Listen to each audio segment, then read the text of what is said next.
ప్రార్థన చేసుకుందామండి. అందరూ తలలు వంచినట్లయితే ప్రార్థన చేసుకుందాం.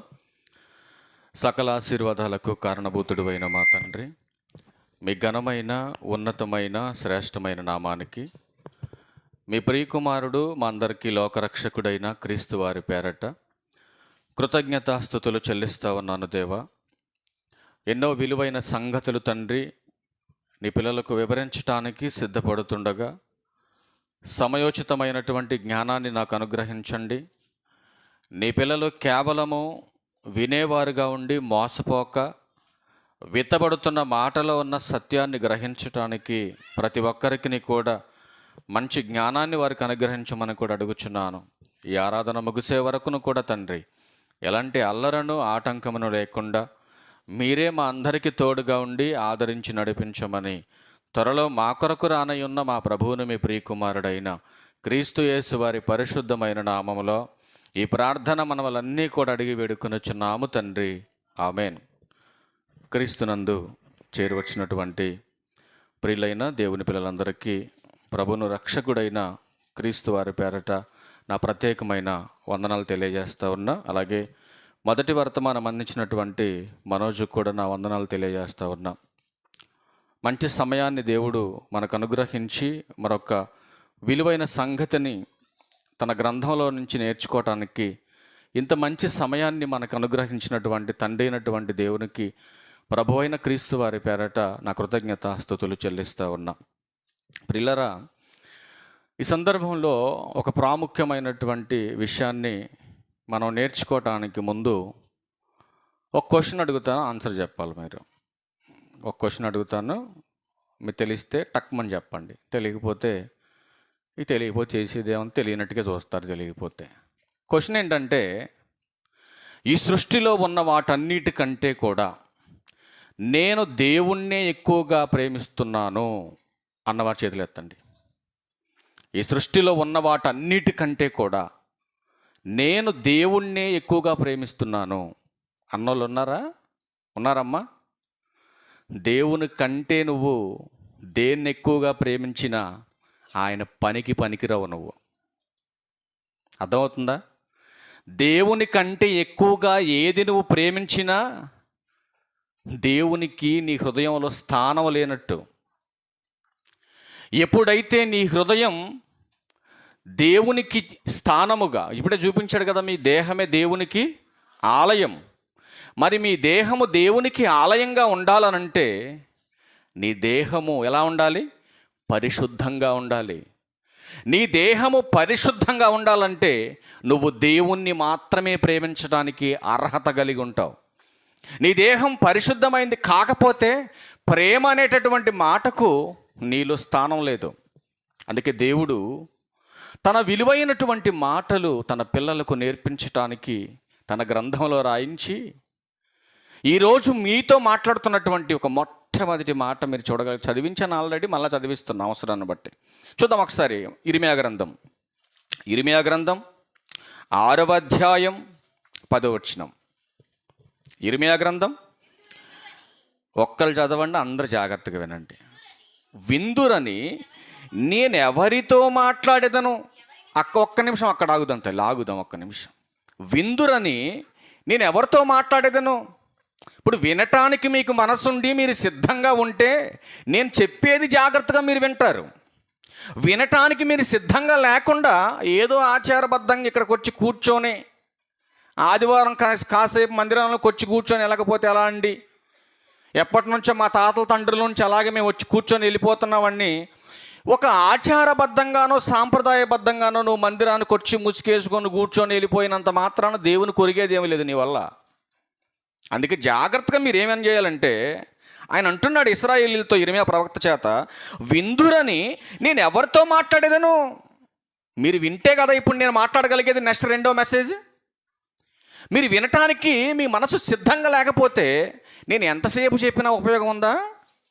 ఎవడన్నా తింటే కదండి భోజనం పెట్టగలిగేది. తినకుండా ఏం పెడతాం మనం? మీరు కూడా అంతే. మీరు వినగలిగితే మీకు చెప్పగలుగుతాం మేము. మీరు వినటానికి మీ మనసు సిద్ధంగా లేదనుకోండి, ఎంత చెప్పినా వేస్ట్. అవునంటారా కాదంటారా? అందుకే అంటున్నాడు ఆయన.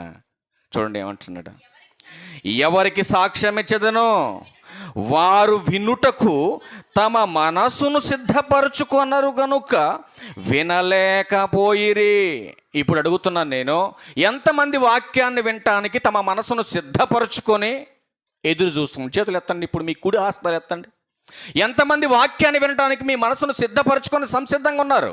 ఒక మెసేజ్ అయిపోయింది, మొదటి వర్తమానం, ఇప్పుడు 4:30 గంటల సేపు చెప్తాను నేను ఆపకుండా. ఎంతమంది వింటారు? 6 దాకా చెప్తే వింటారా? నాకైతే అలసట రాదు. నేను 6 గంటల నించొని చెప్తా, ఇదే రకంగా కలిసిపోకుండా. కరెంటు పోయినా నాకు పని లేదు, మంచినీళ్ళతో పని లేదు, అలసటతో పని లేదు. వినే మనసు మీకుంటే అస్సలు ఆపకుండా 6 గంటలు చెప్తాను నిలబడి. అంత శక్తిని దేవుడు నాకు ఇచ్చాడు. అదే ఆతృత, అదే సిద్ధపాటు, అదే ఆసక్తి కలిగి మీరు వాక్యాన్ని వినగలిగితే ఒక మంచి విషయాన్ని మీకు చెప్పాలని ఆశపడుతున్నా. ఎంతమంది యాక్టివ్గా సిద్ధంగా ఉన్నారు? మీరు చెప్పాలా. అందరు సిద్ధంగా ఉన్నారా? అందరు సిద్ధంగా ఉన్నారా? రెడీయా? ఓకే. ఇప్పుడు ఎన్ని గంటలు చెప్పమంటారు? వాక్యం చెప్పాలా? ఎన్ని గంటలు చెప్పమంటారు? ఏమ్మా చెప్పాలా? ఎన్ని గంటలు చెప్తే బాగుంటుంది వాక్యం? ఒక ఆయన అన్నాడు కదా, ఒక ఆయన, గంట మనకొద్దు, 30 గంట హద్దు, అరగంట ముద్దు. అసలు అరగంట అనుకొని మొదలు పెడతాం కానీ అరగంటకు అవ్వదు. అసలు అరగంటకి ఏం చెప్పలేం కూడా నాకు తెలిసి అయితే. అరగంటకు అవ్వదు. ఒక విషయాన్ని మీ యొక్క మైండ్లో అలా పదిలిపరచాలంటే అరగంట సరిపోదు. కానీ ఆ రోజు అలా చెప్పాడు ఆ పెద్ద అయినా, ఇంకా మర్చిపోకుండా మీకు చెప్పాను. కానీ సమయానుకూలంగా మీ ఫేస్లో యాక్టివ్నెస్ డల్లో ఉన్నంత వరకు చెప్తా వాక్యం. ఓకేనా? ఆ చిరునవ్వు తగ్గకూడదు మీ ఫేస్లో. ఎప్పుడైతే ఆ చిరునవ్వు పడిపోద్దో వాక్యం ఆపేస్తాను నేను. ఓకేనా? ఇప్పుడు ఆయన అంటున్నాడు కదా, ఇదిగో వారు యెహోవా వాక్యమందు సంతోషము లేనివారై దానిని తృణీకరించిరి. దేంట్లో సంతోషం ఎత్తుకున్నారు వాళ్ళు? లోకంలో ఎత్తుకున్నారు. కానీ దేవుడు అంటున్నాడు, నా వాక్యంలో సంతోషం ఉంది, నా వాక్యం వింటే ఆనందం ఉంది, నా వాక్యంలో నిత్య జీవం ఉంది, నా వాక్యము ద్వారా మీ సమస్యలన్నిటికీ పరిష్కారం దొరికిద్దని దేవుడు ప్రవక్తల ద్వారా చెప్పించిన ఆ దౌర్భాగ్యులు వినకుండా దైవాన్ని విడిచిపెట్టి లోకం వైపుకి వెళ్ళిపోయారు. అట్లాంటి దౌర్భాగ్య పరిస్థితి ఇశ్రాయేలీయులకు వచ్చినట్టుగా సంగమా మీకు రాకూడదని హెచ్చరిస్తున్నా. ఒకవేళ వాళ్ళ లక్షణం మీలో ఉంటే వాళ్ళను ఉద్దేశించి యేసుక్రీస్తు ప్రభువు ఒక మాట చెప్పాడు. అది కూడా చూసుకొని మనం ముందుకెళ్ళే ప్రయత్నం చేద్దాం. ఒకసారి మార్కు సువార్త, చాలాసార్లు చదువుకొని ఉంటారు, అయినా కూడా మన అవసరాన్ని, ఈ పాఠానికి అవసరం కాబట్టి మీకు చూపిస్తున్నాను నేను. మార్కు సువార్త 7వ అధ్యాయం 6వ వచనం. అందుకాయన వారితో ఇలాగ చెప్పెను. ఏం చెబుతున్నాడు? జాగ్రత్తగా వినాలి. ఈ ప్రజలు పెదవులతో నన్ను గణపరచుదురు గాని వారి హృదయం నాకు దూరంగా ఉంది. జాగ్రత్తగా ఈ విషయాలు మనం ఆలోచన చేద్దాం. అంటే ఇక్కడికి వచ్చి పాటలు పాడుతున్న వారి హృదయం దేవునికి దగ్గరగా లేదా? ఆలోచించండి ప్రియమైన దేవుని వారలారా. దేవుని వద్దకు వస్తున్నటువంటి మన హృదయం దేవునితో కనెక్ట్ అయి ఉండాలి. దేవుని పిల్లలుగా ఈ సమాజంలో పిలువబడుతున్నాం. క్రైస్తవులుగా పిలువబడుతున్నటువంటి మనలో క్రీస్తు తత్వం కనపడాలి. దైవత్వపు లక్షణాలు కలిగి సంఘంలో మనం బ్రతకాలి. ఆనాడు ఇశ్రాయేలీయులను ఉద్దేశించి మాట్లాడుతున్నాడు, సంఘమా ఇది నువ్వు మనసున పెట్టాలి. కేవలం పెదవులతో మాత్రం పాటలు పాడితే ఉపయోగం లేదు. కేవలం పెదవులతో మాత్రమే ఇట్లాంటి ప్రసంగాలు చేసిన ఉపయోగం లేదు. కానీ దేవుడు కోరుతున్నటువంటి తత్వం మనుషులలో లేనట్టుగా మనకు కనపడుతుంది ఇక్కడ. అందుకే అంటున్నాడు ఆయన, ఈ మనుషులు పెదవులతో నన్ను గణపరుచుదురు కానీ వారి హృదయం నాకు దూరంగా ఉందంటున్నాడు. ఆకారానికి మాత్రమే మందిరాల్లో కూర్చొని ఉంటాం మనం, కానీ మన మనసు ఎక్కడో కూర్చొని ఉంటుంది బయట. ఇప్పుడు చెప్పండి, మీ మనసు ఎక్కడుంది? ఇప్పుడు మీ మనసు ఎక్కడుంది చెప్పాలి జాగ్రత్తగా. ఇంటికి తాళం వేసామో లేదో, బట్టలు ఆరేసామో, వంట చేయడం ఎత్తుకెళ్తాడో, అసలు బీరువాగా తాళం పెట్టామో లేదో, అన్ని లాకులు కరెక్ట్గా ఉన్నాయో లేదో. ఏమంటే అక్కడ కట్ట ఉందా మీ మనసు? ఏమైనా ఎవని మనసు అయితే దేని మీద ఆనుకుంటుందో అది దేవునికి తెలుసు. అవునా కదా? మరలా అడుగుతున్నాను ఈ సందర్భంలో, సంగమా, మీరు కలిగి ఉండవలసినటువంటి ప్రేమను మీరు కలిగి ఉండలేకపోతే క్రీస్తులో ఎదగలేరు. ఎదగలరా? ఇప్పుడు ఒక మొక్క తెచ్చుకున్నామండి మనం ఇంటికి, ఎక్కడో నర్సరీ నుంచి ఒక మొక్క తెచ్చుకొని నాటుకున్నాం భూమిలో. కొనేటప్పుడు ఎంత ఆనందం ఉంటుందండి మనకి, కొనేటప్పుడు ఎంత పరిశోధన ఉంటుందండి. ఒకే రకమైన మొక్క 100 ఉన్నాయి అనుకోండి, ఎల్లంగానే అన్నీ ఒకటే మొక్కల్ని తెచ్చుకుంటావా? తెచ్చుకోవు.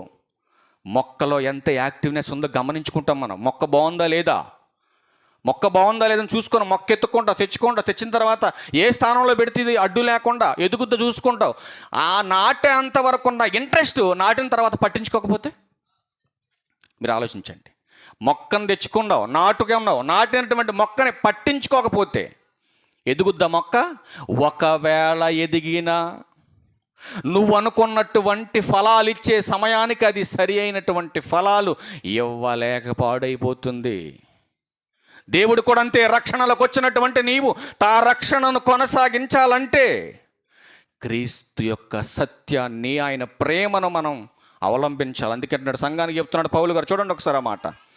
ఎఫెసీయులకు రాసిన పత్రిక 4వ అధ్యాయం 15వ వచనం. అపోస్తలుడైన పౌలు గారు ఎఫెసీయులకు రాసిన పత్రిక 4వ అధ్యాయం 15వ వచనం చదువుతల్లి. ప్రేమ కలిగి సత్యము చెప్పుచు క్రీస్తు వలె ఉండుటకు మనమంటే ఎవరు? సంఘం. క్రీస్తులోకి చేర్చబడినటువంటి సంఘమైనటువంటి మనమనేటటువంటి సంఘములో ఎవరెవరు ఉంటారో ఒక్కసారి ఆలోచించండి. మనమనే ఈ సంఘం అనే కుటుంబములో ఎవరెవరున్నాం? దీంట్లో తండ్రి ఉన్నాడు, తల్లి ఉన్నది, కొడుకున్నాడు, కోడలుంది, అన్నదమ్ములున్నారు. ఆత్మీయులుగా పిలువబడుతున్న వారందరూ బయట రక్త సంబంధులుగా, ఆత్మీయులుగా, సంఘములో ఒక కుటుంబముగా చేర్చబడినటువంటి మనమందరము కూడా ఎందులో ఎదగమంటున్నాడు పౌలు గారు? క్రీస్తులో ఎలా ఎదగాలి? ప్రేమ కలిగి సత్యము చెప్పుచు అన్ని విషయములలో సంఘమా ఒకే భావనతో, ఒకే కుటుంబ సభ్యుల్లా మీరు ఎదగాలి.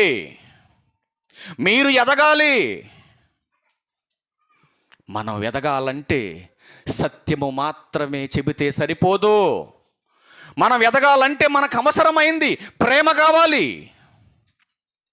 ఎందుకండి ప్రేమ? సత్యం చెబితే సరిపోదా? ప్రేమ దేనికి అవసరం ఆలోచించాలి కదా మనం. అందుకే భక్తుడైన యోహాను గారు పత్రిక రాస్తూ మాట్లాడుతున్నాడు, ప్రేమ లేనివాడు దేవునిని ఎప్పటికీ చూడలేడు. చూడండి ఒకసారి ఆ మాట. యోహాను గారు రాసిన మొదటి పత్రిక 4వ అధ్యాయం. యోహాను గారు రాసిన మొదటి పత్రిక 4వ అధ్యాయం 8వ వచనం. దేవుడు ప్రేమ స్వరూపి, ప్రేమ లేనివాడు దేవుని ఎప్పటికీ ఎరగలేడు. ఏమండి, నేను 10 సంవత్సరాల నుంచి మందిరానికి వస్తున్నానండి, నేను 10 సంవత్సరాల నుంచి దేవుని గ్రంథాన్ని చదువుతున్నానండి, ఎక్కడ మీటింగ్లన్నా పరిగెడుతున్నానండి. ప్రేమ లేకపోతే ఎందుకు నీ పరుగు? ప్రేమ లేకపోతే దేనికోసం ఈ భక్తి? అందుకే అంటున్నాడు, దేవుడు ప్రేమామయుడు, ప్రేమ కలిగిన వాడు, ఆయనను చూస్తాడు. దేవుని పిల్లలమైనటువంటి మనలో కూడా దేవుని ప్రేమ లేకపోతే మనం దేవుణ్ణి ఎప్పటికీ చూడలేం. ప్రియమైన దేవుని వారలారా, మీరు గమనించండి. అందుకే ఆయన అంటున్నాడు కదా, నిజంగా నేనంటే మీకు ప్రేమ ఉంటే, మీరు నన్నే ప్రేమిస్తే మీ సాటి వారిని కూడా ప్రేమించాలి కదా. అవునా కదా? దేవుణ్ణి ప్రేమిస్తున్నానని చెబుతున్నటువంటి మీరు మీ పక్కన వారిని కూడా ప్రేమించాలి కదా. ప్రేమించాలా వద్దా? ప్రేమించాలా వద్దా? ప్రేమించాలను చేతులు ఎత్తండి. అట్టే చేయొంచండి ఎత్తి. నేను ఒక మాట అడుగుతా, నిజంగా ప్రేమిస్తున్నావా? చేయి ఎత్తమంటే బాగానే ఎత్తారు. నిజంగా ప్రేమిస్తున్నావా? నిజంగా ప్రేమిస్తే లాభం ఉంది. ప్రేమించకపోతే ఏం జరుగుతుందో చూద్దాం. ఇదే అధ్యాయం 4వ అధ్యాయము 20వ వచనం దగ్గరికి వెళ్ళండి. ఎవడైనను నేను దేవుని ప్రేమించుచున్నానని చెప్పి, జాగ్రత్తగా వినాలి, ఎవడైనను నేను దేవునిని ప్రేమిస్తున్నానని చెప్పి తన సహోదరుని ద్వేషించిన ఎడల అతడు అబద్ధికుడగును. ఏమంటే ప్రేమించేవాడిని ఎవడైనా తిడతాడా? ప్రేమించేవాడిని ఎవడైనా ద్వేషిస్తాడా? ఈ పాయింట్స్ అన్ని మీరు గుర్తుపెట్టుకోవాలి. అద్భుతమైన విషయం చెప్తే ఇప్పుడు మీకు ఇవన్నీ మీకు సందర్భాలకు ఎందుకు పరిచయం చేస్తున్నానంటే, నేను చెప్పేది నీకు అర్థం కావాలంటే ఇవన్నీ నీ మైండ్లో ఉండాలి. ప్రేమ లేనివాడు దేవుణ్ణి చూడలేడు. ప్రేమ లేనివాడు సాటి మనిషిని ప్రేమించలేడు. ప్రేమ లేనివాడు అబద్ధికుడు. ప్రేమ లేనివాడు అపవాది సంబంధి. ప్రేమ లేనివాడు పరలోకానికి అనర్హుడు. ఇవన్నీ గుర్తుపెట్టుకొని మైండ్లో పెట్టుకో. మంచి మాట చెప్తే ఇప్పుడు నీకు. అందుకే అంటున్నాడు దేవుడు, నిజంగా నన్ను ప్రేమిస్తున్నావా? నిజంగా ప్రేమిస్తున్నావా? ప్రేమిస్తే చూడు ఏం చెప్తున్నాడు ఆయన. చదువునన్నా. తాను చూచిన తన సహోదరుని ప్రేమించని వాడు తాను చూడని దేవుని ప్రేమించలేడు. గుర్తుపెట్టుకోవాలి మాట. నువ్వు కళ్ళ ముందు కనపడుతున్న వాడినే ప్రేమించలేనటువంటి నీవు కంటికి కనబడనటువంటి దేవుణ్ణి ప్రేమిస్తున్నానని పెదవులతో చెబుతున్నావే. ఎవరిని మోసం చేద్దామని? నీ పక్కన ఉండి మోసం చేయి. ఆడికి తెలియదు కాబట్టి ఆడిని మోసం చేస్తావు నువ్వు. దేవుణ్ణి మోసం చేయలేంగా. అందుకే దేవుడు అంటాడు, ఈ ప్రజలు పెదవులతో నన్ను గణపరుస్తురు కానీ వారి హృదయం దూరంగా ఉంది అని బాధపడుతున్నాడంటే దేవుడు బాధపడుతున్నాడు. ఎందుకు ఈ విషయాన్ని మీ ముందుకు తీసుకొచ్చానంటే, ఇప్పుడు జాగ్రత్తగా వినండి. ఏమండి, జాగ్రత్తగా వినండి. ఒక కుటుంబాన్ని కూర్చున్నటువంటి ఒక సందేశం ఇది. జాగ్రత్తగా మనం విందాం. ఇందులో ప్రాముఖ్యమైనటువంటి టాపిక్ ఏంటంటే, ఈ లోకపు తల్లిదండ్రులను ప్రేమించలేని వారు పరలోక తండ్రిని ప్రేమించగలరా? ఒక్కసారి మీరు ఆలోచన చేయండి.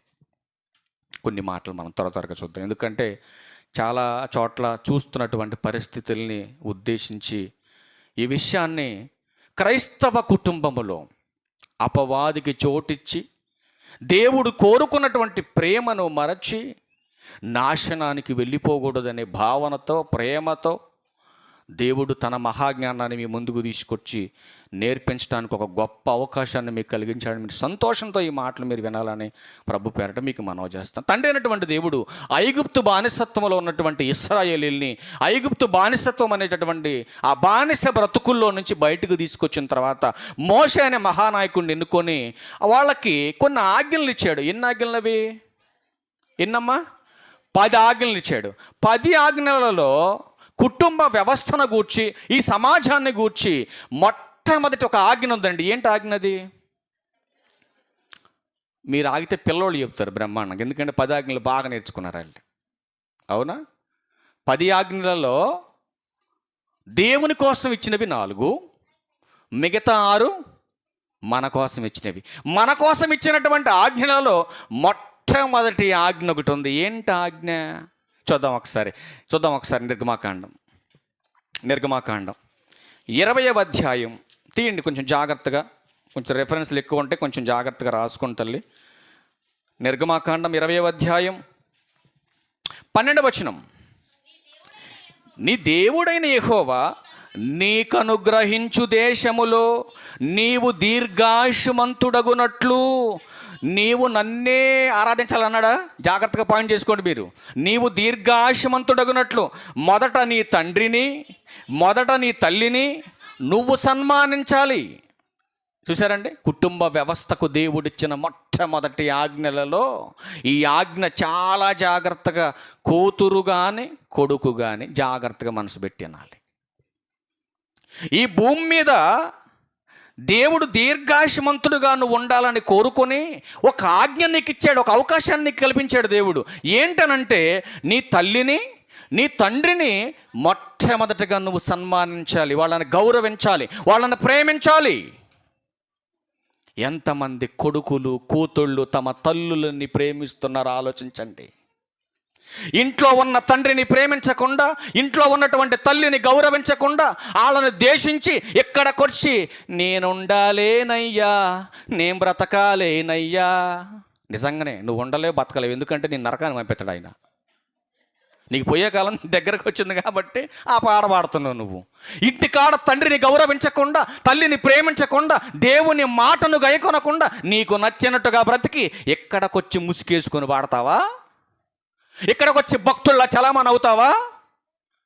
నీ సహోదరుని ప్రేమించడం చేత కానీ నీవు, నేను దేవుణ్ణి ప్రేమిస్తున్నానండి, ప్రేమ లేనివాడు పరలోకానికి అనర్హుడు. ఏంటిది? సాటి మనిషిని ప్రేమించడం చేత కానీ నీవు ప్రేమను గురించి పాడతావా పాటలో? ఆలోచించండి ఒకసారి. అందుకే దేవుడు అంటున్నాడు, కూతుళ్ళారా, కొడుకుల్లారా, మీరు జాగ్రత్తగా ఆలోచించండి.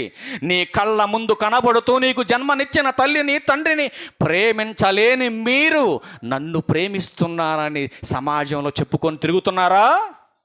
అయితే చూడు, జాగ్రత్తగా విను. మీకు కొన్ని శిక్షలు అమలు చేశాను నేను. తల్లిని తండ్రికి భయపడకుండా దేవుని మందిరంలోకి వచ్చి దేవునికి భయపడండి అని సమాజానికి చెబుతున్నావా? చూడండి ఒకసారి మరొక మాట చూడండి. లేవియాకాండం 19వ అధ్యాయం 3వ వచనం చూడండి. లేవియాకాండం 19వ అధ్యాయం 3వ వచనం, మీలో ప్రతివాడు తన తల్లికి తన తండ్రికి భయపడవలెను. ఎందుకు తల్లిని తండ్రిని ఇచ్చినటువంటి దేవుడు వాళ్ళని ఎందుకు ప్రేమించమంటున్నాడు? ఎందుకు వాళ్ళకి భయపడమంటున్నాడు? నీ కళ్ళ ముందున్న నీ తల్లి తండ్రి విలువ నీకు అర్థమైతే దేవుని విలువ నీకు అర్థమవుద్ది. ఆ తండ్రికి తల్లికి కనబడుతున్న వారికి నువ్వు భయపడితే, కనబడనటువంటి తండ్రికి నువ్వు భయపడతావు. వీళ్ళ ప్రేమ గొప్పదని నువ్వు భావిస్తే, ఏమంటే 70-80 సంవత్సరాల్లో ఏర్పడినటువంటి ఈ ప్రేమకే మనం తట్టుకోలేక ఏం జరిగితే ఆడిపోతూ ఉంటామండి. ఇది 70-80 సంవత్సరాల జీవితంలో ఏర్పడినటువంటి ఈ చిన్న ప్రేమ బంధానికే అసలు మనం తట్టుకోలేనటువంటి బాధను వ్యక్తపరుస్తూ ఉంటాం. మరి కోట్ల సంవత్సరాల నుంచి నీ మీద ప్రేమ కలిగి ఉన్నాడే, ప్రేమ కలిగినటువంటి దేవుడు ప్రేమామయుడైనటువంటి క్రీస్తుని నీ కోసం అనుగ్రహించి బలి చేశాడే. ఆలోచించవా నువ్వు ఏమన్నీ? అందుకే అంటున్నాడు, ముందు నీ తల్లికి తండ్రికి భయపడు.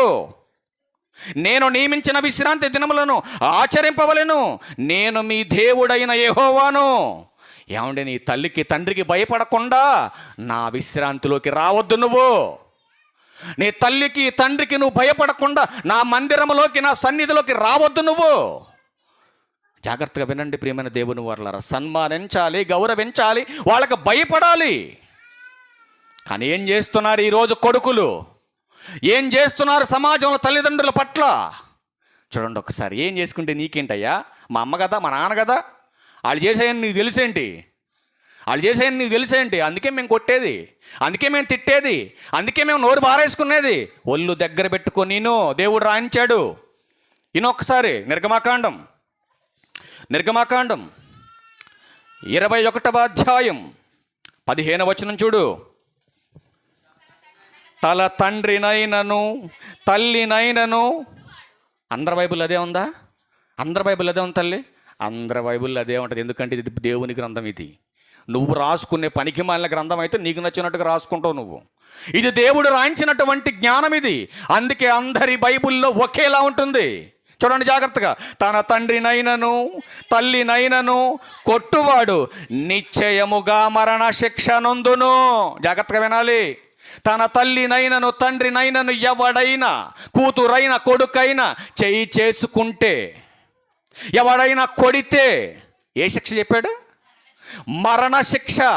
అమ్మయ్య, నేను బతికిపోయాలనుకుంటారు కొంతమంది. ఎందుకు తెలుసా? నేను కొట్టకపోయినా నేను రోజు నోరు బారేసి తిడతానండి. కొట్టినోడికి కదా మరణ శిక్ష, తిట్టినోడికి ఎందుకు ఉంటుంది? లేదు, నువ్వు సంకలు కొట్టుకుంటున్నావా? అయితే ఈ మాట కూడా చూడు. ఇదే అధ్యాయం 17వ వచనం. తన తండ్రినైనను తల్లినైనను శపించువాడు నిశ్చయముగా మరణ శిక్ష. ఎవడైనా తల్లి మీద కానీ తండ్రి మీద కానీ శాప వచనాలు పెడుతున్నావా? యాడికి పోతున్నావు? అటు ఆ లారీ కింద పడి సావనన్న సావు, ఇటు ఆడికి పోతున్నావు ఆ గోతులన్న పడి సావు. ఎట్లాంటి వాళ్ళు లేరా? ఇది నీ తండ్రిని ప్రేమించమని ఆ ప్రేమామయుడు చెబితే, ప్రేమను పంచి, రక్తాన్ని పంచి, బ్రతుకునిచ్చి నిన్ను ఇంతటి గొప్పవాణ్ణి చేసినటువంటి తల్లిదండ్రులను ఏమంటున్నారండి కొడుకులు? శపిస్తున్నారండి. శాపనార్థాలు పెట్టే కూతురైనా కొడుకైనా చావక తప్పదంటున్నాడు దేవుడు. అమ్మయ్య, శాపనాలు కూడా నేను పెట్టట్లా. నేను కొట్టట్లేదు, శాపనాలు పెట్టట్లేదు, ఏదో ఎప్పుడో కోపం వచ్చినప్పుడు 4 తిట్లు తిడుతున్నానండి అనుకుంటున్నావా? అట్లాంటి వాళ్ళు కూడా ఒక మంచి మాట ఉందండి. ఇక్కడ మంచి మాట ఉంది, చూద్దాం. సామెతల గ్రంథం 20వ అధ్యాయం చూడండి. అట్లాంటి వాళ్ళు కూడా ఒక మాట ఉంది. సామెతల గ్రంథం చూద్దాం ఒకసారి. సామెతల గ్రంథం 20వ అధ్యాయం వచనము కూడా 20. ప్రియమైన దేవుని వారలారా చూద్దాం. తన తండ్రినైనను తల్లినైనను, చూసారండి, కొట్టినా నీకు చచ్చిపోతాం అంటున్నాడు. దూషించినా శపించినా ఏది చేసినా తల్లిదండ్రుల పట్ల ఏమొస్తుంది అంటున్నాడు? తన తండ్రినైనను తల్లినైనను దూషించువాని దీపం కారు చీకటిలో ఆరిపోవును. నువ్వు కొట్టినా ఎంతకాలం బతకలేవు, దూషించినా బతకలేవు, శపించినా బ్రతుకులేదు నీకు. జన్మనిచ్చిన తల్లిదండ్రులను ప్రేమించలేని నీవు నా పనికి, నా మందిరానికి అనర్హుడవు. నువ్వు దేనికి పనికిరాని స్క్రాప్ నువ్వు భూమి మీద. ఆలోచించండి. అందుకే అంటున్నాడు, ఒకవేళ మీ తల్లిని కానీ తండ్రిని కానీ నేను చెప్పినటువంటి మొట్టమొదటి ఆజ్ఞ ప్రకారం నువ్వు దీర్ఘాయుషమంతుడుగా ఉండాలంటే, నా ప్రేమ నీకు అర్థం కావాలంటే, ముందు నీకు జన్మనిచ్చిన తల్లిదండ్రులను ప్రేమించు. ముందు అది నేర్చుకోను, ముందు అది నేర్చుకో. ఈ ప్రేమలో గొప్పతనం నీకు అర్థమైతే ఉన్నతమైనటువంటి దేవుని ప్రేమ ఇంకా ఎంత గొప్పదో నీకు అర్థమవుతుంది ఈ భూమి మీద. ఏళ్లనే ప్రేమించని నీవు నన్ను ప్రేమిస్తున్నానని చెప్పుకొని తిరుగుతున్నావే, అదంతా మోసం, అదంతా అబద్ధం అంటున్నాడు దేవుడు. మరొక మాట చూడండి. మరొక మాట చూద్దాం. లేవియాకాండం ఇదే మాట మళ్ళీ లేవియాకాండంలో కూడా చూద్దాం ఒకసారి. 20వ అధ్యాయం, లేవియాకాండం 20వ అధ్యాయం 9వ వచనం చూడండి. ఎవడు తన తండ్రినైనను తన తల్లినైనను దూషించునో వానికి మరణ శిక్ష విధింపవలెను. వాడు తన తండ్రినో తల్లినో దూషించెను గనుక తన శిక్షకు తానే కారకుడు. చూసారండి, తన శిక్షకు తానే కారకుడు. ఎవడు అనుకుంటారు, మా నాన్న నేను తిట్టుకుంటే నీకేంటి, మా అమ్మ నేను తిట్టుకుంటే నీకేంటి, మాకేంట్రా బాబు, నీకు పోయే కాలం వస్తుందని దేవుడు చెబుతున్నాడు. మాకు అవసరం లేదు, కానీ దేవుడు చెబుతున్నాడు నువ్వు చస్తావని. నీ తల్లిని కానీ తండ్రిని కానీ నోరు పారేసుకొని తిడుతున్నావా, జాగ్రత్త అంటున్నాడు దేవుడు. కారు చీకట్లో ఆరిపోతుంది ఏంటండి, ఏం ఆరిపోద్దండి అని మీరు అనుకుంటారని ఈ మాట చూపించా. క్లారిటీగా కనపడుతుంది మీకు. చచ్చిపోతారు మీరు, జాగ్రత్త అంటున్నాడు దేవుడు. దీర్ఘాయుషమంతులుగా ఎందుకు బ్రతకలేకపోతున్నారు బిడ్డలు ఈ భూమి మీద? తల్లిదండ్రుల ఆశీర్వాదం లేదు బిడ్డలకి, తల్లిదండ్రుల దీవెన లేదు బిడ్డకి. ఈరోజు సమాజంలో జరుగుతున్నటువంటి ఎన్నో దారుణమైనటువంటి విషయాలు చూస్తుంటే దేవుడు ఎంత బాధపడుతున్నాడండి. తల్లిదండ్రులుగా రక్త సంబంధులుగా అతి చిన్న సమయములో ఏర్పడినటువంటి ఈ రక్త సంబంధం అనేటటువంటి బంధంలోనే కొడుకు సరిగ్గా పట్టించుకోకపోతే బాధ కలుగుతుంది, తల్లిదండ్రులు సరిగ్గా పట్టించుకోకపోతే బిడ్డలు బాధపడుతున్నారే. ఏమండి, ఈ కుటుంబంలో సఖ్యత లేకపోతేనే, ఈ కుటుంబంలో ప్రేమ ఆప్యాయత లేకపోతేనే కుటుంబం చల్లాచెదరైపోయిందని బాధపడుతున్నామే. పరలోకపు తండ్రి ప్రేమను వదిలి ఆయన కలిగిస్తున్నటువంటి గొప్పదైనటువంటి మహాభాగ్యాన్ని మనం వదిలేసుకొని నీ కోసం పరితపిస్తున్నటువంటి తండ్రి ప్రేమను దుర్వినియోగపరుచుకుంటున్నావే. ఈ సృష్టిలో నీ కోసం నువ్వు అడగకుండానే ఎన్నో చేశాడే. మొదటి వర్తమానంలో విన్నాంగా మనం అడగకుండానే అన్ని చేశాడు దేవుడు. బ్రతుకునిచ్చాడు, బ్రతికిస్తున్నాడు. నువ్వు అడగకుండానే నీకు భర్తనిచ్చాడు, నువ్వు అడగకుండానే సంతానాన్ని ఇచ్చాడు, నువ్వు అడగకుండానే అన్ని సమకూర్చాడు నీ కోసం. అన్ని సమకూర్చినటువంటి దేవుడు ఒక్కటే అడుగుతున్నాడు, మీరంతా నా దగ్గరకు వచ్చేయాలి, మీరంతా నా దగ్గరకు వచ్చేసేయాలి. ఎందుకంటే తండ్రికి మనం అంటే అంత ప్రేమ అండి. అంత ప్రేమ కలిగినటువంటి తండ్రి, నా ప్రేమ నీకు అర్థం కావాలంటే భూమి మీద నీకు జన్మనిచ్చిన నీ తల్లి నీ తండ్రిని చూడు, వాళ్ళని చూడు, వాళ్ళ ప్రేమను చూడు, వాళ్ళు నీ పట్ల చూపిస్తున్నటువంటి ఆదరణ చూడు. వాటన్నిటికంటే మిన్న అయినటువంటి ప్రేమ, నా ప్రేమ అర్థం కావటం కోసమే తల్లిని తండ్రిని మీకోసం చేశాను ఈ భూమి మీద. ఎవరికి అర్థమవుతుందండి ఈ ప్రేమ? ఎవరికి అర్థమవుతుంది ఈ ప్రేమ? ఎందుకు మాట్లాడుతున్నారు ఎదురా? ఎవరికి అర్థమవుతుంది తండ్రి ప్రేమ? ఆలోచించండి ప్రియమైన దేవుని వారలారా. అందుకే అంటున్నాడు దేవుడు. రాయించాడు సొలొమోను గారి చేత ఒక మాట రాయించి చదువుకుందాం ఒకసారి. మరొక మాట చూసి మనం క్లోజ్ చేద్దాం. సామెతల గ్రంథం 23వ అధ్యాయం, సామెతల గ్రంథం 23వ అధ్యాయం 22వ వచనం చూడండి. నిన్ను కనిన నీ తండ్రి ఉపదేశం అంగీకరించుము, నీ తల్లి ముదిమియందు ఆమెను నిర్లక్ష్యము చేయకుము. ఏమండి, ఎంతమంది దౌర్భాగ్యపు కొడుకులండి. తల్లి ముసలిదైపోయిందని, తల్లి ఏ పని చేయలేదని ఎంతమంది కొడుకులండి తల్లులను తీసుకుపోయి అనాథాశ్రయాల్లో, ఎక్కడో దేవస్థానాల దగ్గర, ఎక్కడో రోడ్డు మీద రోడ్డు పక్కన బిల్డింగుల దగ్గర ఎంతమంది తల్లులనండి తీసుకెళ్ళి కొడుకులు దారుణంగా వదిలేసేది. చాలామందిని అడిగాను నేను, ఎందుకమ్మా ఇలా వదిలేశారనంటే, నా కొడుకు మంచోడిగానయ్యా, నా కోడలు మంచిది కాదు అయ్యా.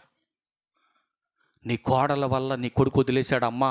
అవునయ్యా, నా కోడల వల్లే నా కొడుకు. అని నీ కొడుకు మంచోడేనమ్మా. నా కొడుకు మంచోడే. నోరుమై చాలు కానీ ఏం మాట్లాడుతున్నా.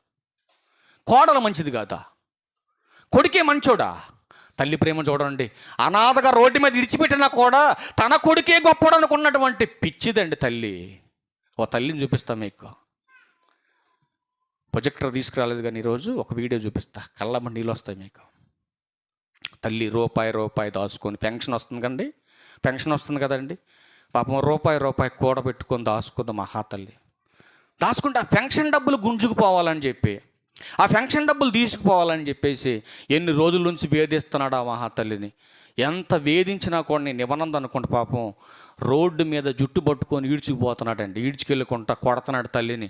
పాపం ఎప్పుడెప్పుడో ఒక ముద్ద పెట్టి ఉంటుందండి కుక్కకి ఆ తల్లి. కుక్కకున్న విశ్వాసం మనిషికి లేదండి. చాలా గొప్పదండి కుక్క. నిజంగా దానికి ఉన్న విశ్వాసం మనిషికి ఉంటే, ఏమంటే కుక్కకి ఎలాంటి ఫుడ్ పెడతాం మనం? మన ఇంట్లో మిగిలిపోయింది, మనకు పనికిరాంది, మరలా తిరిగి మనం తినంది, అట్లాంటి ఫుడ్ పెట్టినా నీ ఇంటికి మీద కాకి వాలినా కానీ కవ్వుమంటది, అది బౌమంటది. నీ ఇంటికి ఎవరన్నా వచ్చినా ఊరుకోదు. నువ్వు లేకుండా అది ఒక్కటే ఇంటి దగ్గర ఉన్న నా యజమాని లేడు, ఎవడొచ్చిపోతే నాకేంటదా అనుకోదు. కాంపౌండ్ లోపలికి కూడా ఎవరిని కనీసం తొండ కానీ ఇలక కానీ బల్లి కానీ దేన్ని రానిది లోపలికి. ఎందుకు? దానికి నీ మీద ఉన్నటువంటి విశ్వాసం. నా యజమాని తాను విలువైన తినేసి పనికి మళ్ళీ నాకు పెట్టాడని స్వార్థం ఉంది దాని దగ్గర? ఏమైనా ఉందండి కుక్క దగ్గర స్వార్థం? లేదు. కానీ ఆ కుక్కకు ఉన్నటువంటి విశ్వాస జ్ఞానం గర్భాన పుట్టి 9 మాసాలు మోసి పెంచినటువంటి కొడుకులకు లేకుండా పోతుంది అని ఈ వీడియో చూసి నేను కళ్ళెంబడి నీళ్ళు పెట్టుకున్నానండి. అంత బాధేసింది నాకు. నిజంగా తల్లులారా మీకు చెబుతున్నా, ఒకరోజు అరే నేను అన్నం పెడతాను నీకు, ఇంకొక రోజు ఊరి మీదకి పోయి అడుగు తిను అని నేర్పండి మీ కొడుకులకి. ఒకరోజు ఒక కోడలు అత్తను కొట్టిందండి. చీపురు కట్ట తీసుకొని టపటప బాధింది. అది విన్నటువంటి మనుషులు నాకు చెబితే నాకు చాలా బాధేసింది. వెంటనే ఒక కొడుకుని హెచ్చరించాను నేను, మీ అమ్మ కన్నీళ్లు పెడుతుంది, మీ 2 కొడుకుల్లో ఎవరికో ప్రమాదం పొంచి ఉంది, గుర్తుపెట్టుకోండి అని చెప్పాను నేను చెబితే పోదండి, ఊరుకుపోదు. గబుక్కున్న ఆవేశంలో అనేసినా కూడా నేను చెప్పానంటే ఖచ్చితంగా జరుగుద్ది. అది వారం 10 రోజుల్లో కొన్ని అయితే ఆ రోజు అయిపోతాయి, కొన్ని మాత్రం ఖచ్చితంగా నేను చెప్పిన టయాన్ని జరుగుతాయి. అది నా గొప్పతనంగా, దేవుని గొప్పతనం అది. నేను చెప్పాను, మీ 2 కొడుకుల్లో ఎవరికో ఒకరికి సమస్య రాబోతుంది, జాగ్రత్త అని చెప్తే ఎందుకు రా అంత మాట అన్నామంటే నేను చెప్పాను, మీ అమ్మ వీధిలో కూర్చొని కన్నీళ్ళు పెడుతుంది, మీ అమ్మ వీధిలో కూర్చొని కన్నీళ్ళు పెడుతుంది. ఆ కన్నీళ్లకు ఖచ్చితంగా ప్రతిఫలం దేవుడు శిక్షగా మీకు వేస్తాడు కొడుకులు 2 అని చెప్పాను నేను. కానీ నేను తర్వాత ఏమనుకున్నానంటే, దేవా తెలుసో తెలియకో జరిగిపోయింది, కానీ నన్ను బట్టి అయినా వాళ్ళకి మరణశిక్ష వేయకుండా ఏదో ఒక చిన్న శిక్ష పడేయమని చెప్పేసి మళ్ళీ ప్రార్థన చేసుకొని జాలేసి 4 రోజులు జరక్క ముందే రక్తాన్ని కళ్ళ చూశాడు దేవుడు. ఎక్కడ నాకు చెబితే మళ్ళీ కోపగించుకుంటానని చెప్పాల. నాకు శిక్ష ఖచ్చితంగా పడుద్ది. మీరు అనుకుంటున్నారు నేను ఎన్ని తిట్టినా ఏం చేసినా దేవుడు ఏం పట్టించుకోవట్లేదులే, ఇది మా అమ్మ కదా మా నాన్న కదా, నేను తిట్టుకున్న దేవుడు అనేవాడు లేడు, అసలు ఆయన పట్టించుకోడు. అమెరికాని చూడు ఒకసారి, దేవుణ్ణి 0 చేసినందుకు వాళ్ళని 0 చేశాడు దేవుడు. నువ్వు కూడా నీకు కొవ్వు పట్టింది కాబట్టి నువ్వు అలా మాట్లాడుతున్నావు దేవుడు లేడని. బ్రతుకునిచ్చిన దేవుణ్ణి మరచిపోయి కొవ్వు పట్టి మాట్లాడేవనుకో కొవ్వు దించుతాడు దేవుడు. ఆలోచించుకొని జాగ్రత్తగా. కొట్టిన వెంటనే ఆ తల్లి గోడును ఏడుస్తుందండి. తల్లి రోడ్డు మీద కూర్చొని ఏడుస్తుంటే బాధేసింది. దేవా ఏంటి పరిస్థితి సమాజానికి? ఎంత వాక్యం చెబుతున్నా, ఎంత హెచ్చరిస్తున్నా ఎందుకు ఈ మనుషులు మారట్లేదు? ఎందుకంటే దేవుని వాక్యాన్ని సంతోషంగా అంగీకరిస్తే, దేవుని మహాజ్ఞానాన్ని వాళ్ళు నేర్చుకుంటే ఇట్లాంటి పరిస్థితి ఏ తల్లికి రాదు. వాక్యాన్ని వింటున్నారే కానీ హృదయములో మార్పు లేనటువంటి మనుషులు దేవుని చట్టాన్ని, ఆయన శాసనాన్ని అంగీకరించట్లేదు. అందుకే వాళ్ళు పెదవులతో మాత్రమే మాట్లాడుతున్నారు కానీ వాళ్ళ హృదయం దూరంగా ఉండిపోయిందండి. డబ్బులు దాచుకున్నటువంటి తల్లిని జుట్టు పట్టుకున్నాడు, రోడ్డు మీదకి తీసుకెళ్ళిపోయాడు, రోడ్డు మీద అల్ల కొల్లాలు చేస్తున్నాడు, అటు ఇటు తిప్పుతున్నాడు. పాపం ఆ ఒంటి మీద వస్త్రాలు కూడా తిన్నగలిగినటువంటి పరిస్థితులు, అటు ఇటు ఊపు తిప్పుతూ ఉంటే కుక్క ఎటు నుంచి చూసిందో బర్రన పరిగెత్తుకొచ్చింది. కాసేపు అడంకెట్ట మిర్రును చూసి అయినా కానీ కుక్కను పట్టించుకోవట్లేదు. వాళ్ళ అమ్మ దగ్గర డబ్బులు గుంజుకునే పనులను జుట్టేసుకున్నాడు గట్టిగా పట్టుకొని, అటు ఇటు రోడ్డు మీద ఇలా తిప్పేస్తున్నాడండి. కుక్క చూసింది బర్రన పరిగెత్తుకెళ్ళి చేయబట్టేసింది. ఇలాగా పట్టేసుకుంది కుక్క. ఇలాగా కుక్క పట్టిన తర్వాత అప్పుడు ఇలా ఇలిచుకున్నాడు చెయ్యి, వాళ్ళ అమ్మ జుట్టు వదిలేసాడు. అప్పుడు అనిపించింది నిజంగా ఆ ఒక ముద్ద పెట్టినటువంటి కుక్కకు అంత విశ్వాసం ఉందే. ఒక పూట పత్తుండి తల్లి కడుపు మార్చుకొని నీకు పెట్టి పెంచి పోషించిందే. నీ కడుపు నింపాలని తల్లి ఎన్ని పూటలు పత్తుండి ఉంటుందండి. తల్లి ఆలోచించండి. నీ కడుపు నింపాలని తండ్రి ఎన్ని కష్టాలు పడి ఉంటాడండి నీకోసం కష్టపడిన తండ్రి కష్టం గుర్తురాలేదు. నవమాసాలు మోసి అనేకమైన బాధలు అనుభవించినటువంటి తల్లి కష్టం గుర్తురాలేదు. ఈరోజు భార్య వచ్చేసరికి తల్లి బరువు అయిపోయిందా, తల్లి చేదైపోయిందా, తల్లిదండ్రులు అడ్డైపోయారా, నీకు ఆటంకంగా మారిపోయారా? ఇదేనా నువ్వు నేర్చుకుంది? ఇదేనా దేవునికి కావలసినటువంటి ప్రేమ? ఆలోచించండి ఒకసారి.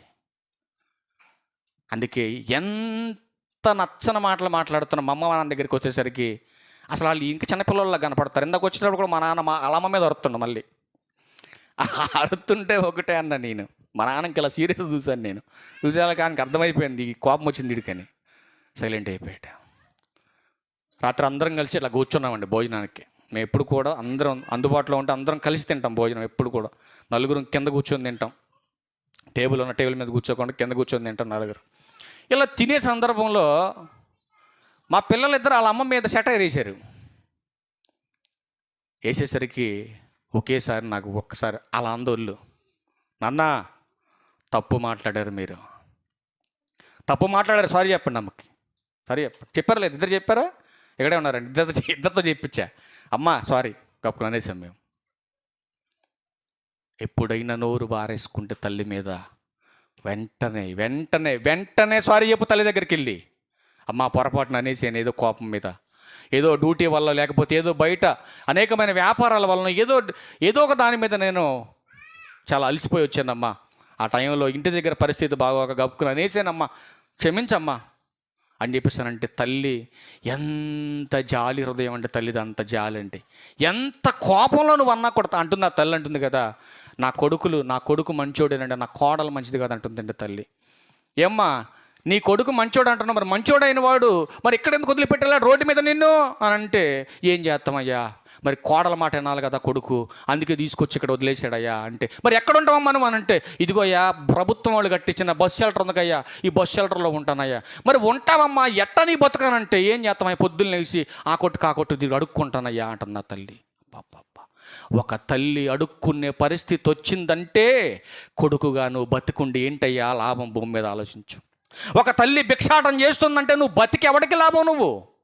నువ్వు ఆలోచించు. అదే అంటున్నాడు దేవుడు, నీ తల్లిని కానీ తండ్రిని కానీ దూషించినా, వాళ్ళని కొట్టినా, వాళ్ళని అవమానించినా, వాళ్ళని పట్టించుకోకపోయినా నీ పరిస్థితి ఘోరంగా మారిపోతుంటున్నాడు దేవుడు.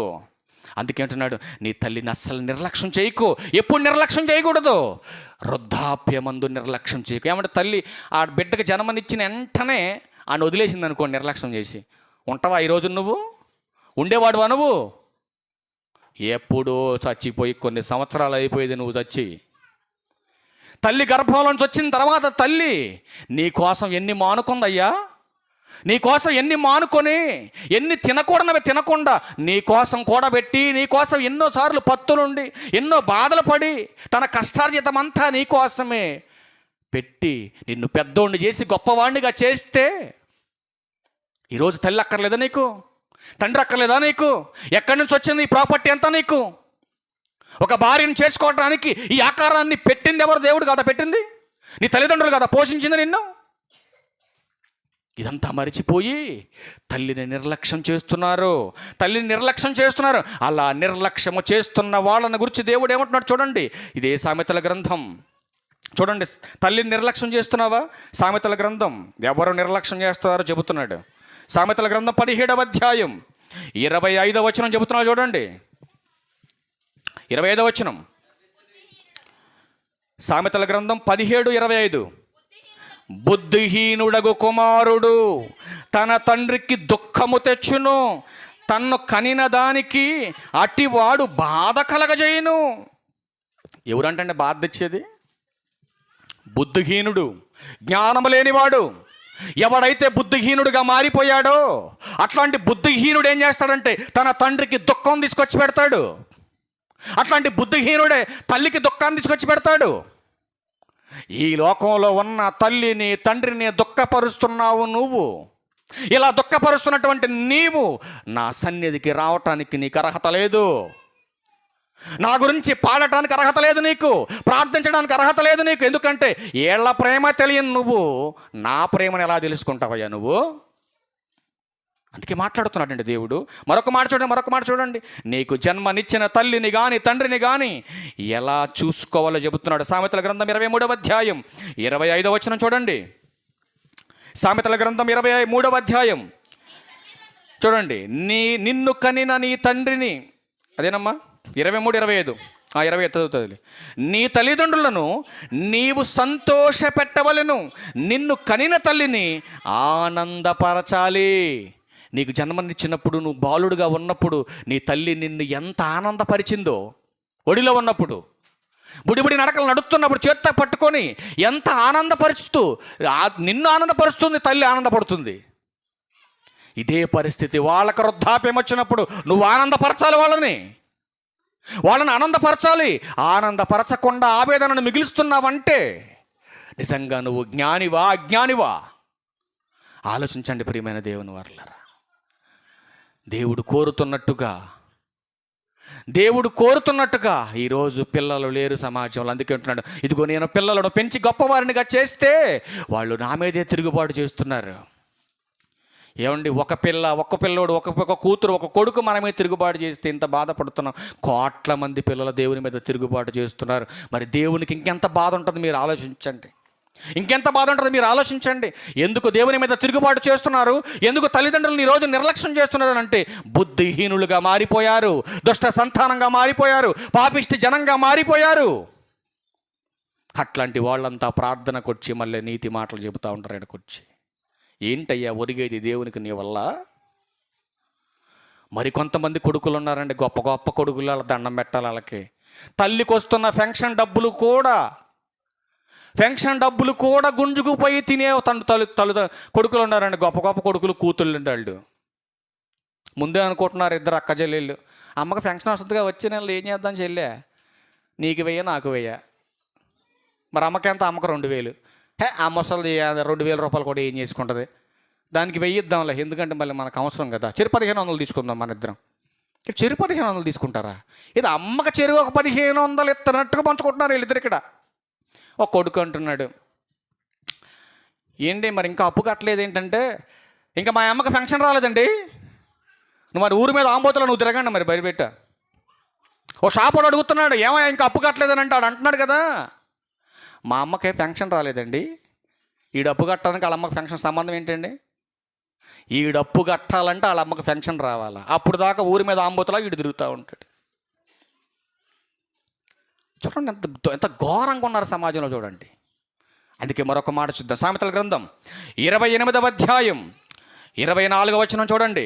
సామెతల గ్రంథం 28వ అధ్యాయం 24వ వచనం. తన తల్లిదండ్రుల సొమ్ము దోచుకొని అది ద్రోహము కాదనుకునివాడు నశింపజేయగలవానికి జతకాడాడి స్నేహితుడు అంటీయడం. తల్లిదండ్రుల సొమ్ము దోచుకున్న తర్వాత ఏం చేస్తున్నారండి? ఒక తండ్రి అంటండి, ఒక వ్యాపారం, ఒక ఆటోమొబైల్ షాప్ పెట్టుకున్నాడండి. ఆటోమొబైల్ షాప్ పెట్టుకొని దాంట్లో వ్యాపారం చేసుకుంటానే పిల్లల్ని పెద్దవాళ్ళు చేసుకున్నాడు. పెద్దవాళ్ళని చేసి 3 కొడుకులకి 3 ఇల్లు కట్టించాడు. 3 కొడుకులు మంచి చదువు చదివించుకున్నాడు. ఆ షాపే మీద ఆధారపడి వీళ్ళందరినీ బతికించాడు. వాళ్ళందరూ ఎవరికి నచ్చినట్టుగా వాళ్ళు జాబులు చేసుకుంటూ బతుకుతున్నారు. ఒక్కటే అన్నాడంట తండ్రి, ఎవరే నాన్న, ఈ ఇల్లు నీది, ఈ ఇల్లు నీది, ఈ ఇల్లు నీది, ఇక ఇప్పుడు మీ అమ్మకి నాకు మిగిలింది ఏంటంటే ఈ షాప్ ఒకటే మిగిలింది నాన్న, ఈ షాప్ పైన చిన్న ఇల్లు ఒకటి కట్టుకున్నాం మేము, ఆ ఇంట్లో పడి ఉంటాం లేరా అని చెప్పినప్పుడు ఓకే మంచిది, మీరు అమ్మ నాన్న ఇక్కడే ఉండండి, మేము అక్కడే బతుకుతా ఉన్నారు, అయిపోయింది. కొద్ది రోజులు గడిచిన తర్వాత వీళ్ళు చేస్తున్నటువంటి బిజినెస్లు అన్నింటిలో కొంచెం డల్ అవ్వటం వల్ల తండ్రి బిజినెస్ బాగానే ఉందని చెప్పేసి కన్నేసినటువంటి ముగ్గురు కొడుకులు ఏం చేశారంటే, నాన్న ఈ షాప్ కూడా మాకు రాసిచ్చేయి, నీ వయసు అయిపోతుంది కదా, నువ్వు చూసుకోలేవు ఈ షాపుని. ఒక నెల ఏమో పెద్దన్నే చూసుకుంటాడు, 2వ నెల నేను చూసుకుంటా, 3వ నెల తమ్ముడు చూసుకుంటాడని ముగ్గురు మేము ఇలా పంచుకుంటాం. ఫస్ట్ నెల చూసుకున్నాడు, ఫస్ట్ నెల నీకు అమౌంట్ ఇస్తాడు, నిన్ను ఆడే పోషిస్తాడు అని చెప్పేసి ముగ్గురు వాటాలు వేసుకొని తల్లిదండ్రులు పంచుకున్నారు. పంచుకున్న తర్వాత పాపం వాళ్ళు అనుకున్నారు కదా, మరి అమాయకులు కదండి తల్లిదండ్రులు అంటే, పిల్లలకి అంత జ్ఞానం ఉండదు కదండి తల్లిదండ్రులకి. పాపం వాళ్ళు అనుకున్నారు ఈ వయసులో మనకు కావాల్సింది మాత్రం ఏంటండి అని భార్య సలకా చెప్పింది. ఏమండి మనకు మాత్రం కావాల్సింది ఏంటండి, మన పిల్లలే కదా అడుగుతున్న షాపు, రాసిచ్చేద్దాం, పోయేది ఏముంది, మనం హ్యాపీగా ఈ వయసులో 60 ఏళ్ళు దాటిపోయినాయి, మనకి కూర్చొని చక్కగా వాళ్ళు పెట్టేది తిందాం, హ్యాపీగా ఉందాం అనుకున్నారు వాళ్ళు. పాపం వెంటనే తీసుకొచ్చారు, షాపు పైన ఉన్నది మొత్తం కలిపి రాసిచ్చారు వాళ్ళకి. ఇచ్చేస్తే పెద్ద కొడుకు వాట అయిపోయింది, 2వ వాడది అయిపోయింది, 3వ వాడి దగ్గరకు వచ్చింది. నెక్స్ట్ తిరిగి మళ్ళీ పెద్ద కొడుకు దగ్గరకు వచ్చే వాటం వచ్చేసరికి ఇక భారం అయిపోయారు భార్యాభర్తలు ఇద్దరు. భారం అయిపోయి ఇప్పుడు మేము చూసేటటువంటి బాధ్యత మాకు లేదు, ఇప్పుడు చూస్తే గీస్తే ఎప్పుడు మీకు చిన్న కొడుకు అంటే ఇష్టం కదా, చిన్న కొడుకు ఏదో వస్తాడు ఆడింటికి పోమని చెప్పి బయట నెట్టేశారు. చిన్న కొడుకు దగ్గరికి వెళ్తే మధ్యలో ఉన్న నడిబావగారు చూడకుండా మా ఇంటికి ఎందుకు పంపించారు, మేమే అంత అమాయకంగా కనపడుతున్నాం, మేమో చూడమని చెప్పేసి ఈ లగేజ్ అంతా తీసుకెళ్ళి బయట పారేసింది చిన్న కోళ్ళు. ఇప్పుడు ఈ లగేజ్ అంతా తీసుకొని ఇప్పుడు పెద్ద కోళ్ళ బయటేసింది, చిన్న కోళ్ళ బయటేసింది, ఇప్పుడు 3వ కోళ్ళ దగ్గరికి వెళ్ళి కూడా బయట ఎందుకు వేయించుకోవాలని చెప్పేసి ఈ తల్లిదండ్రులు ఇద్దరు కలిసి, ఈ భార్యాభర్తలు ఇద్దరు కలిసి సామాన్ అంతా తీసుకొని షాప్ ముందు కూర్చున్నారు. వెళ్ళి షాప్ ముందు కూర్చొని ఏడుస్తూ ఉన్నారు ఇద్దరు. పాపం ఏడుస్తూ ఉంటే ఇప్పుడు ఉంటారు కదండి ఊరు అన్నాక ఎవరో ఒకరు ఉంటారు, పాపం అటు నుంచి ఇటు నుంచి వచ్చి ఏమ్మా ఎందుకు ఏడుతున్నారు ఏంటంటే జరిగిందంతా చెప్పారు. జరిగిందంతా చెప్తే వాళ్ళు ఒకటే అంటున్నారు, మీరు డైరెక్ట్గా స్టేషన్కి వెళ్ళి కేసు పెట్టండి, కోర్టులో వీళ్ళ మీద కేసు వేయండి అని వాళ్ళు చెప్తున్నారు. ఏమంటే అట్లాంటి దౌర్భాగ్య పరిస్థితి ఎందుకు తెచ్చుకున్నారు చెప్పండి, ఆలోచించండి. తల్లిదండ్రులు ఏడిస్తే ఆనందమా మీకు? తల్లిదండ్రులు బాధ పెట్టి మీరు సంతోషంగా ఉందామనుకుంటున్నారా? చూడండి, తల్లిదండ్రుల ఆస్తులు దోసేసుకొని మీరు ఆనందపడాలనుకుంటున్నారా? ఒక దౌర్భాగ్యపు పరిస్థితిని మీకు చూపిస్తాను ఈ సందర్భంలో. ఒకసారి మీరు జాగ్రత్తగా ఈ వీడియో చూడండి, చాలా బాగుంటుందండి ఈ వీడియో. అసలు ఎంత దౌర్భాగ్య పరిస్థితి అంటే చాలా ఘోరాతి ఘోరం అండి. ఈ తల్లి ఏడుతుంటే నాకు బాధ వేసింది. ఒకసారి మీరు కూడా ఈ మాటలు చూడాలి, ఒకసారి చూపిస్తాను నేను.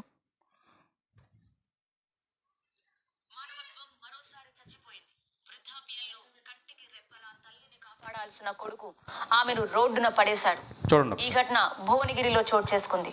కర్నూలుకి చెందిన కృష్ణమ్మ, ఆమె కుమారుడు మధు ఘట్కేసర్ మండలం అన్నాజీగూడలో స్థిరపడ్డారు. అనారోగ్యంతో బాధపడుతున్న తల్లిని కొడుకు పట్టించుకోలేదు. దీంతో రోడ్డున పడ్డ తల్లి భిక్షాటన చేసి సొంతంగా డబ్బులు సంపాదించుకుంటోంది. కొంత సొమ్ము దాచుకుంది. ఆ డబ్బు కూడా కాజేయాలని చూసిన కొడుకు ఆసుపత్రికి తీసుకెళ్తానని నమ్మించి భువనగిరి బస్టాండ్లో వదిలి వెళ్లిపోయాడు. ఈమె దాచుకున్న 40,000 రూపాయలు తీసుకుని వెళ్లిపోయాడు. 3 రోజుల నుంచి అనారోగ్యంతో బాధపడుతున్న వృద్ధురాలు భిక్షాటన చేస్తూ దిక్కుతోచని స్థితిలో అక్కడే పడి ఉంది.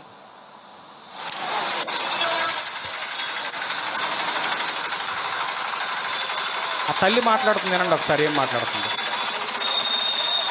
ఆ తల్లి మాట్లాడుతుంది ఇప్పుడు వినండి ఏం మాట్లాడుతుంది.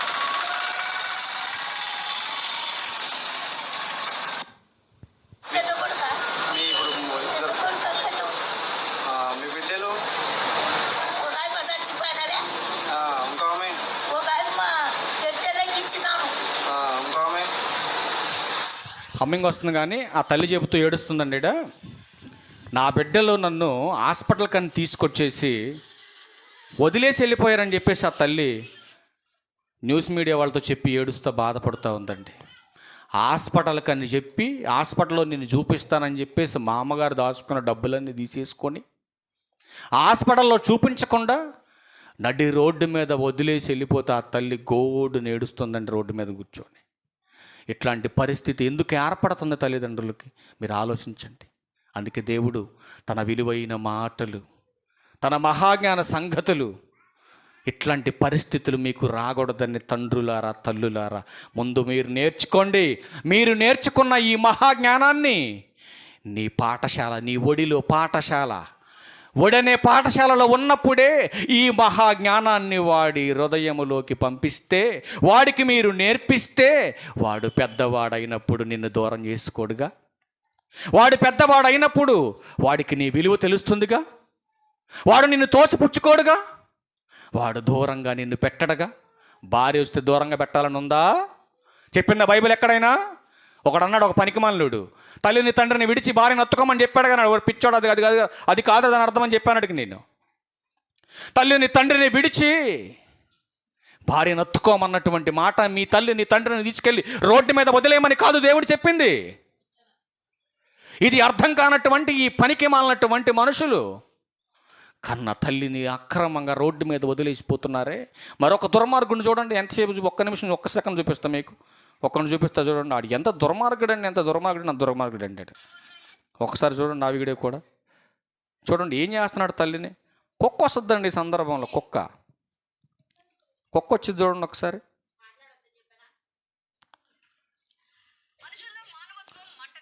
ఏం కలిసిందంటే ఆర్థిక బంధాలు అవుతున్నాయి. మనుషుల్లో మానవత్వం మంట కలిసిందంటే. కన్న ప్రేమను మరిచి దారుణంగా వ్యవహరిస్తున్న ఘటనలు ఎన్నో.